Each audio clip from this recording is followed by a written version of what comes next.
Faly miarabanao amin'ny anaran'i Jesosy Kristy Tompo ary fifaliana ho indray mitondra ny rapsodiny fahamarinana ho anao anio. Ny rapsody fahamarinana antsika anio dia mitondra ny lohahevitra hoe niakatra tao amin'ny kilasiny. Tena Andriamanitra fanokafana dia hitantsika eo amin'ny jaonina voalohany 5:11.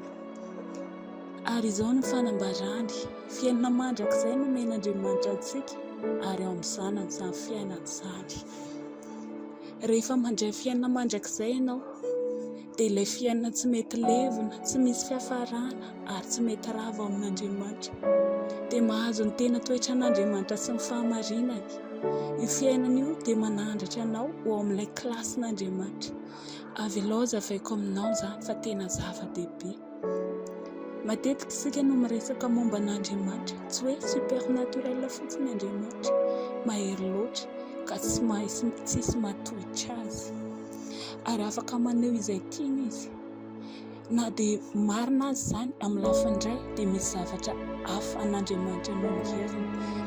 Milaza amintsika amin'ny Baiboly fa Andriamanitra dia masina, Andriamanitra dia marina, Andriamanitra dia fahamarinana ary Andriamanitra dia fitiavana. Izy no namorona ny zavatra rehetra ary tsy misy izay tsy miforondy ao amin'ny zavatra rehetra. Avy amin'Andriamanitra isika, izy no nanao antsika, nanadrafitra ao antsika izy ary tao amin'ny drafiny dia nanapa-kevitra ny amin'ny antsika fiainana mandrakizay izy mba ho amboniny ny zavaboary rehetra isika. Amen. Nomeny fiainana mandrakizay isika mba hanandratana antsika ao amin'ny kilasy maha izy azy. Izany lazainy Baiboly amin'ny Kolosiana 4:5-7. Raha misy olona amin'ny Kristy dia olom-baovao izy. Na ihany koa raha misy olona amin'ny Kristy dia zavaboary vaovao izy. Raha nateraka indray ianao dia midika izany fa ao amin'ny Kristy ianao. Ary ao amin'ny Kristy ianao dia zavaboary vaovao, karazan'olona vaovao, karazan'olona mateo-tia vaovao ao amin'ny kilasin'Andriamanitra. Tsy midika akory izany hoe mitovy amin'Andriamanitra ianao fa miombina amin'ny natiorany.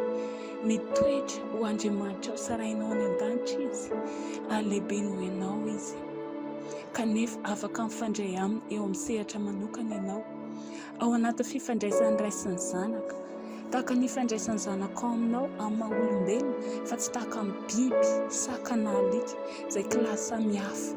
Dia nasandratra ho ao amin'ny kilasin'Andriamanitra isika mba hifandray aminy amin'ny maha-piara-miasa amin'ny Andriamanitra azy. Izany no dikany hoe mandray fiainana mandrakizay ary fiainana izay nomen'Andriamanitra antsika amin'ny alalan'i Jesosy Kristy. Izany ny vaovao tsara torintsika. Izany ny filazantsara Jesosy Kristy. Izany no ambarantsika amin'izao tontolo izao fa tonga fiainana mandrakizay. Ary ankehitriny izay mino dia efa nasandratra ho ao amin'ny kilasin'Andriamanitra. Amen. Amin'izao fotoana izao dia ndao hivavaka isika. Tikanao merina fonao rehetra fandresen-dahatra izao vavaka izao. Ray malalo, misaotra anao hanao fanomezana fiainana mandrakizay amin'ny alalan'i Jesosy Kristy. Faly satria nasandratra tao amin'ny kilasy misy anao, miaraka amin'ny natioranao masina sy ny fahamarinanao. Izao dia zavaboary vaovao nateraka indray